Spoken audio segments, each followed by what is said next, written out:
Good morning, everyone. My name is Danielle, and I am new to YouTube. I decided I would start videotaping some of my solo journeys. I've been to like 17 countries. I've soloed to several, like Dubai. Second trip to Dubai recently. New to India just recently. South Africa. Also London and Paris. I love traveling. I didn't get into traveling until late in my later 30s, in my early 40s, and I just was doing this video to give a review on India. Well, first of all, let me say I am on Facebook. You can follow me at Miss International Lux Travel Group. I'm also on Instagram, Miss International Lux Travel Group as well, out of Southfield, Michigan. Shout out to the D. I'm from Detroit, just to let you know. I have a website. It's http missinternationaltravel.com. You can learn more about me. And also, I do organize at least one or two group trips a year. I have one to Brazil coming up, Salvador Bahia in April, and I'll be taking another group to Cuba. I went this year to Cuba in August, and also next year, possibly in June 2020. I'm still working on those details. But back to the video. India. Am I glad I went to India? Yes. It was a bucket list country. Always wanted to go to. Was afraid of going to India. When you read the news on India, there's a lot of violence against women in their culture, like rapes and, physical abuse, etc. There's a lot of human trafficking, not just in India, that's everywhere. Even in countries where they don't talk about it, even in Dubai. I love Dubai, UAE. It's there too, but it's hidden. Just to let you know, FYI.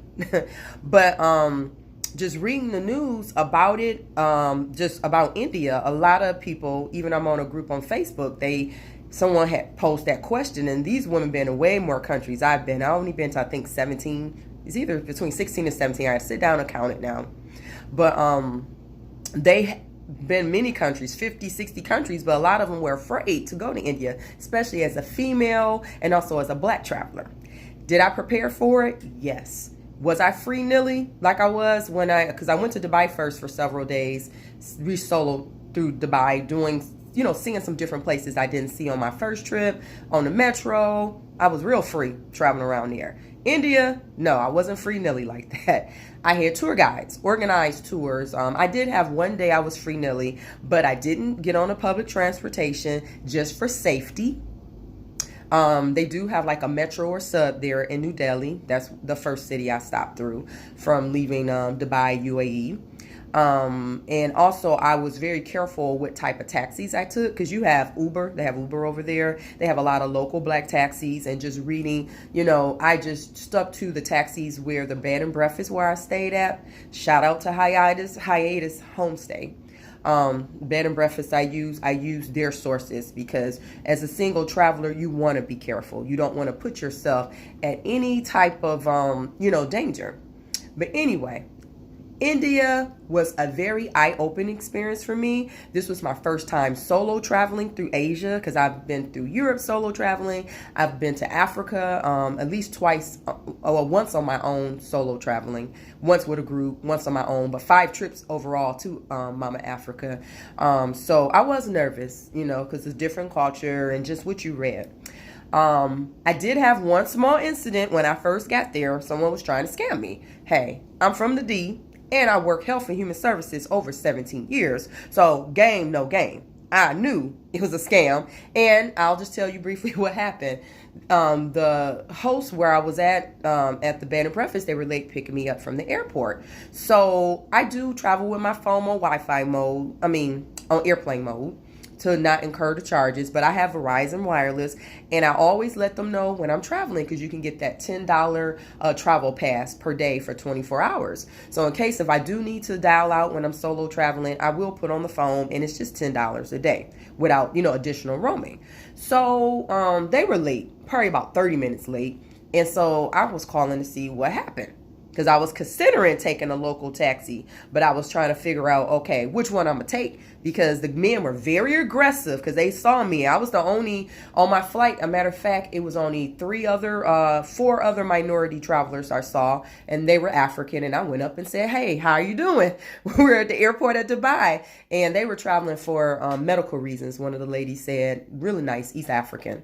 So I was by myself, and I wasn't going to just get in any taxi. So I called to say, "Hey, what's going on? Are you still coming? Should I just go ahead because you hire someone to come get me, or blah blah blah." And so before I did that, there was some guy that asked me, "Oh, I'll dial the number for you." So I let him dial the number, and this fool gonna tell me, "Oh, it's gonna be $78 if you want to hire me as a taxi." And I told him, I said, "No. Okay, I know the distance between the airport and where I'm staying because I do my research. That's not $78. I said, give me a moment. What I did, I put on my phone, and I called them. They were late. New Delhi has a lot of traffic. So I had to tell them, I said, "Look, could you go on now?" It was like about maybe 3 or 4 guys. And probably what would have happened if I was not very aware of what was going on, because some tourists might not know, they would have got in that taxi. And I don't think they would have harmed me, but what they probably was going to do is split up that extra money. That was like more like a $12 to $20 ride maximum. So they were trying to jack up the price, and they were trying to hustle and work me. But you can't work me. They don't know. I've solo traveled. I live in Detroit. I'm from the D. I'm very well informed, and it takes a lot to get over on me, even solo traveling. I'll listen and hear you out, but I'll just say, give me a moment. I'll step back, and I regroup.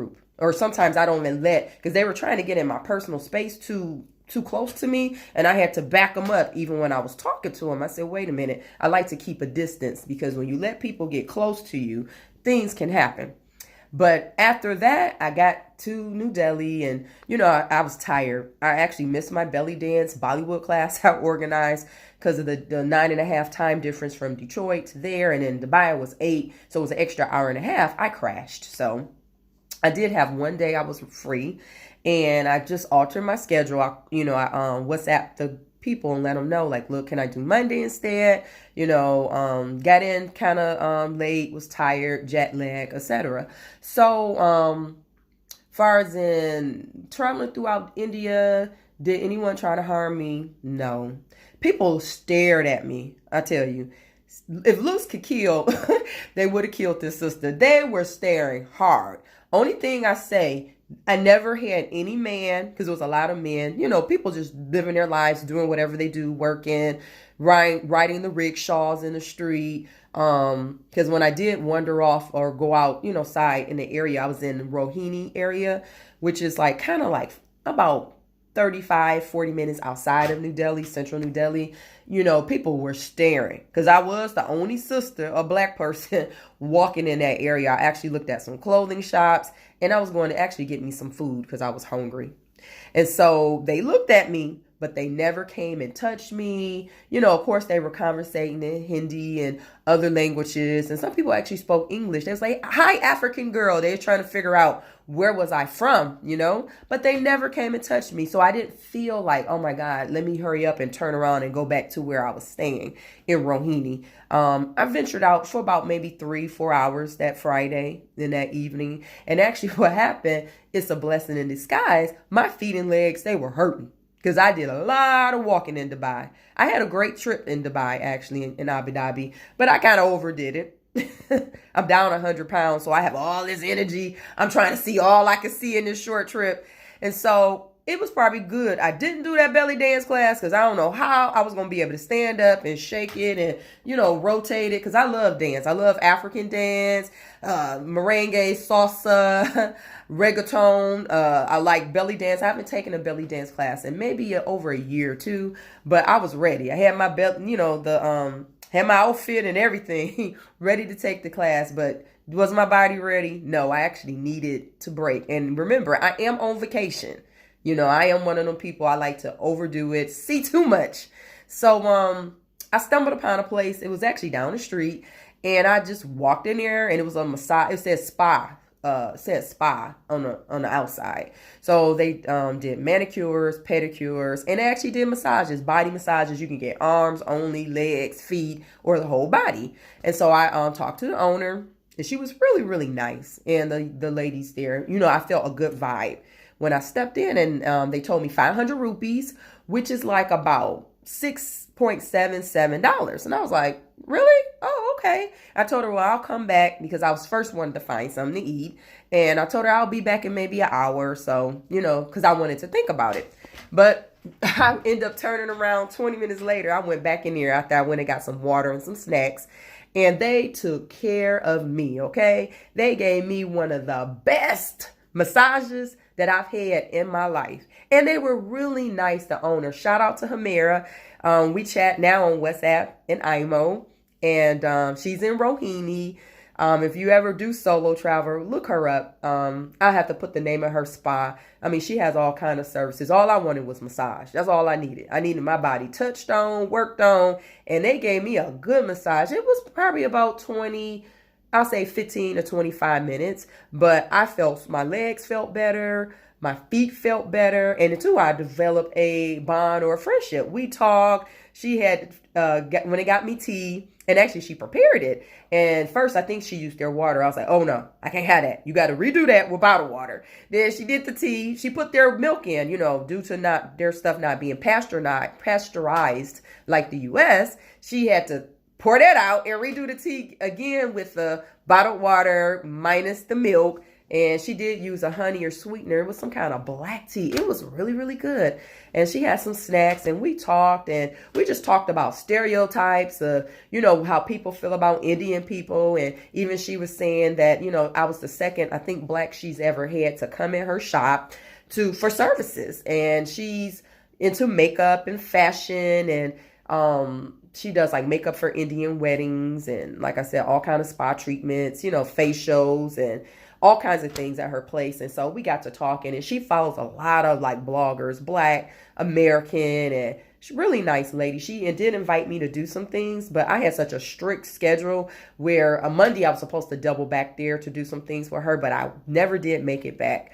But great person. We'll keep in contact. Will I see her again? Yes, if I ever go back through New Delhi, if she's still there, I'll let her know in advance, and I would love to hook up with her. On to the rest of my trip.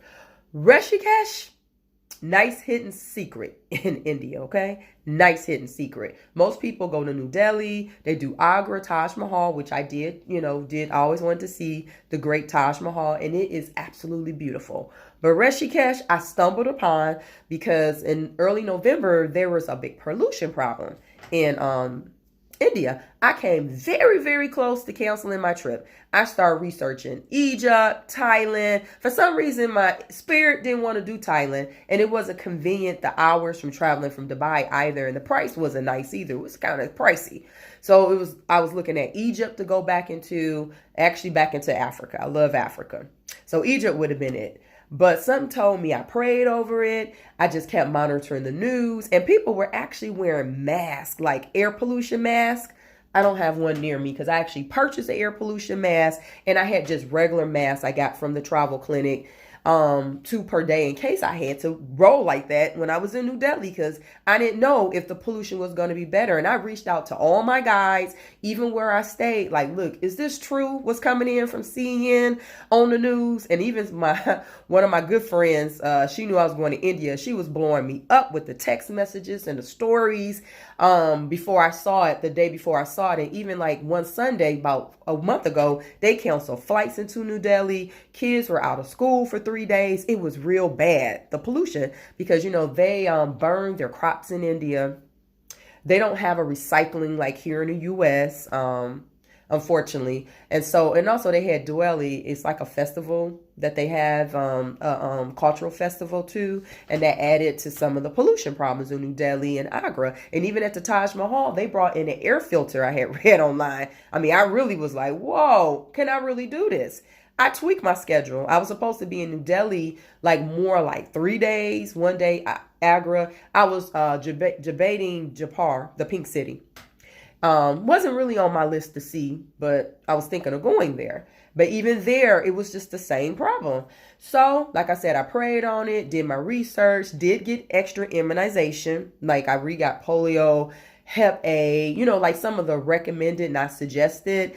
And even I had yellow fever over 11 years ago. And now, you can get yellow fever vaccination only once in your life, unless there's 3 countries that make you redo it after 10 years. It's like good for life now.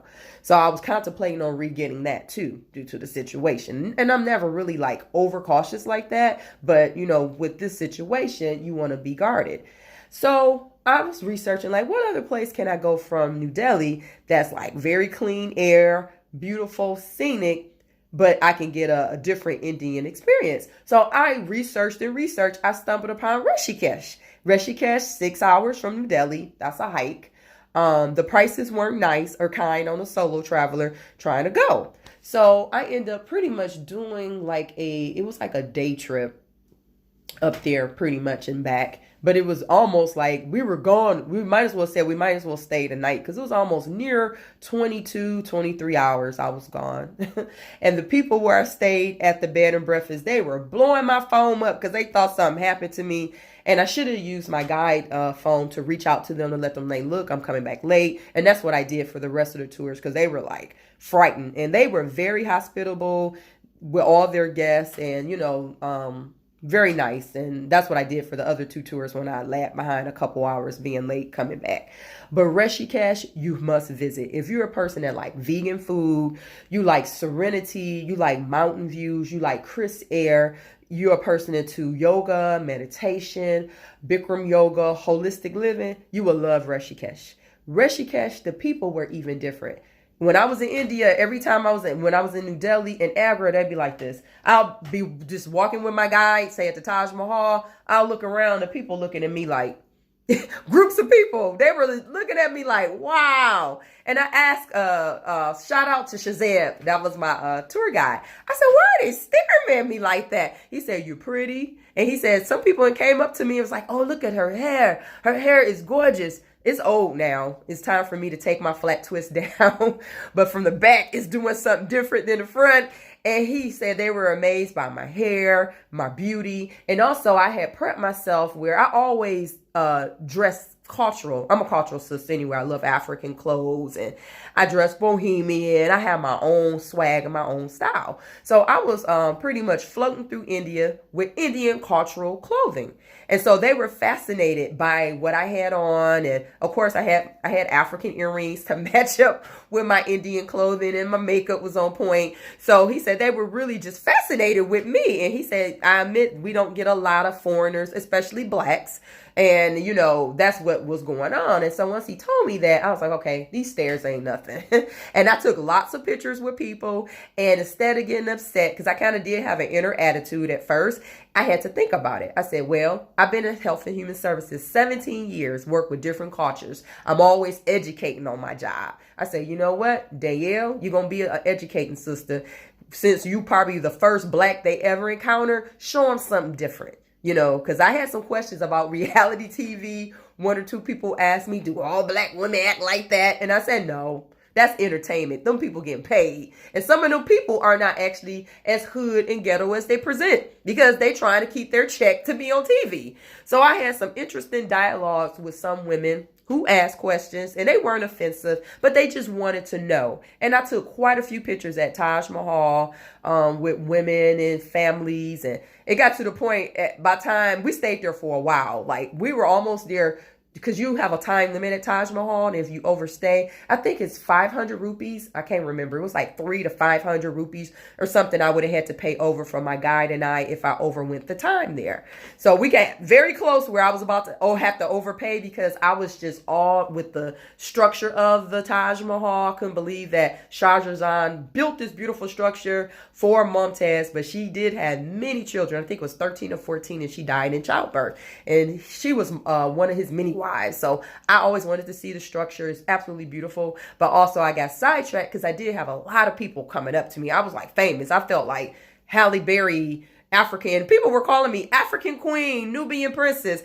And I was laughing in my head because people address me like that here in the States. I get that royal greeting. I don't know. I guess I had that queenly vibe. Even when I was in London and Paris, I even got upgraded on my Eurostar train station because the guy was so impressed that I was by myself and a brother solo traveling. He free upgraded me with the permission of his supervisor. So that's a whole nother story for another day. But I always get like royal treatment when I travel, solo travel. And probably, I don't know, I guess it's my energy. I have great vibes.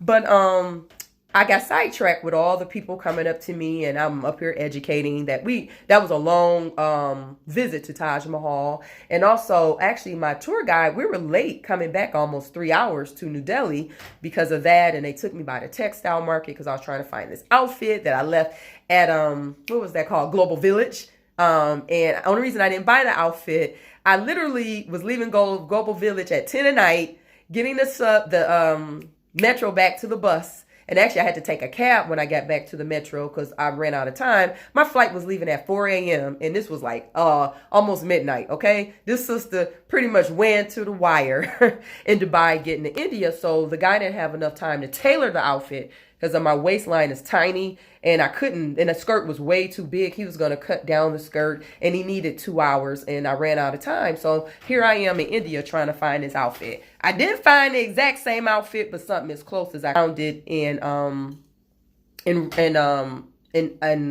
Agra with the help of my tour guide. If you do decide to do India as a solo traveler, whether you're a female, not just a minority solo traveler, I would encourage you to do it. I mean, just do heavy planning. Just don't be free-nilly on public transportation. You can take taxis and Ubers. Just be cautious if you do decide to take a local taxi. Fill them out, so that way you don't have yourself in a bad situation. But I really enjoyed my travels to India. Besides the stairs, I didn't feel unsafe. Rishikesh, like I said, was the bomb. The people came up. They was like, yes, mom. They kept calling me my mom, ma'am, and my mom. And I wasn't speaking there because I was like, okay, they're going to be staring at me. Them people were not staring at me. They're used to locals, like foreigners, because people spend months there studying yoga. Even the Beatles spent, I think, up to 2 years there in the 60s. And there's many other celebrities they named to me when I took my yoga class that actually spent time there. And I met a real nice brother, black guy. He came straight up to me when he saw me. He was like, hey, cousin, where are you from? How long you been here doing yoga? Because I was a different face. And I told him I just was there for a day trip. And he had been there 2.5 months. And he was on his way to Goa and also to Mumbai because he's a yoga instructor for homeless children in Colorado. So shout out to him. Can't remember his name. Do have his number locked in my cell phone. But very nice guy. And I kept running into him during that whole day when I was there. Because pretty much my guide showed me the tiger reserve there. He took me across the bridge and the view of the Ganges River, the healing waters where people come all over the world to bathe is beautiful. The air is much cleaner there than in New Delhi and Agra. It almost looks like Thailand in a sense. It looks totally different in New Delhi and Agra. New Delhi's super busy, like New York on steroids. Only thing, you do see quite a bit of trash in some of the areas in New Delhi. Not everywhere, but certain areas. And it's super crowded. Agra, much smaller, with a Taj Mahal. Rishikesh is a mountainous area. Much cleaner air, whole different vibe.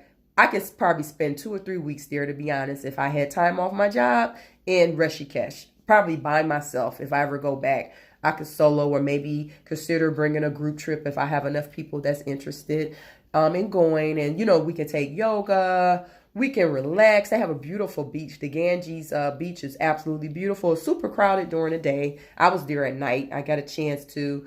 You have to be cautious, though, in India. Places like that, swimming in because of cholera and other things you can contract. So,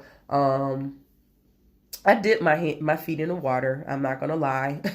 But I knew, just the risk. Unfortunately, when you do go to certain countries, you got to be careful swimming in those waters. But the water, absolutely beautiful, beautiful blue waters. Just a whole different vibe. Like, I'm so happy I modified my schedule to experience Rishikesh. I didn't get a chance to do as much shopping. It was just like a maybe 30 minutes, 40 minutes, an hour, and it wasn't really enough. I bought one or two small trinkets from there, and I got a chance to see some ceremonies. They had spiritual ceremonies that were going on there. Got a chance to see a wedding as they enter, and I heard the drums. It sounded like African drums. So I told my guy, like, hold up, wait a minute. I got to see what Africans are over here in Rishikesh. And actually it wasn't. It was an Indian wedding. It's the wedding season at this time. So got a chance to see the interests of the bride and groom and just the whole family and the culture, how their weddings are. And just, I'm glad I went to India. Didn't have any major problems. When you solo travel, you just have to really plan. If I had known, I think I was there 5 days. I could have at least spent 10 days in India. I could have cut my trip short to Dubai. And I wish I could have. Not that I don't like Dubai or UAE. That was my second trip through. I could have spent a little bit more time in India, like another 2 days in New Delhi and maybe 2-3 days in Rishikesh. If I had to do it all over again. And anyone that's considering going to India as a solo traveler, whether you're a male, a female, a minority woman like me, go, plan it. If you can't plan it, you can always inbox me. Like I said, at my website, missinternationaltravel.com. Or you can leave a message here and I can inbox you my email address through Gmail. And it actually is nubian20167@gmail.com. I would help you plan it with a small service fee. I'm very affordable.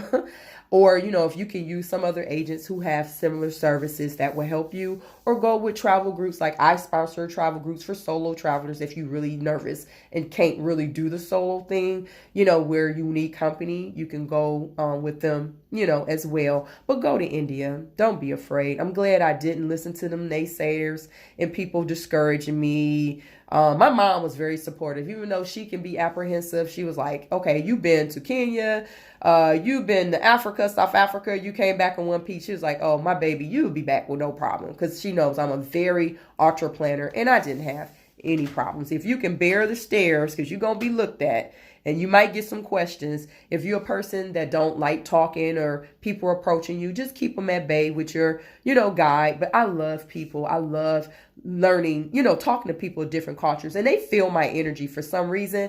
On all my solo travels, I always meet great people in every country. And like even in Dubai, shout out to my girl Joy. Love you, my Kenyan friend. She's so sweet. Met her on my first trip to Dubai. Met 3 other people this time. One from Djibouti, 2 other from Nigeria. And I always have great experiences where people do nice things for me. I might never see some of these people again in life, but I pull out these good vibes and energy. I draw good people to me. So I've never had an incident where I had to dial 911 or I felt intimidated for my life. If you're wondering, the picture in the back of me, I got this from Cuba. Anyway, when I took a group, I love this picture. I removed my other artwork and placed that on my wall. Didn't get a chance to see the lady with the cigar when I was there, so this was close as I could get to it.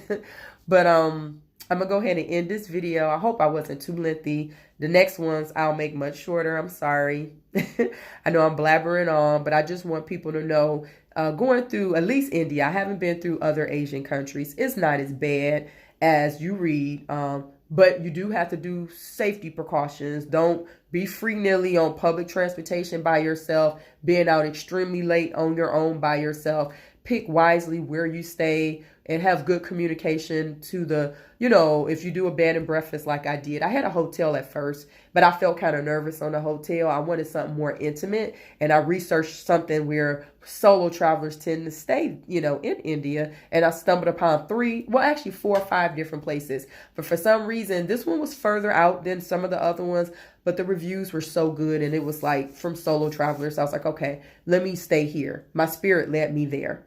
And I'm glad I did, because they looked out for me, like super looked out for me. When I was running late, Sanjet was like, WhatsApping me, like even called my number, like, oh, you're okay? What's going on? I mean, they were very concerned, really had my best interest at heart. And they even had tours that if I didn't have them pre-organized, I would have taken them.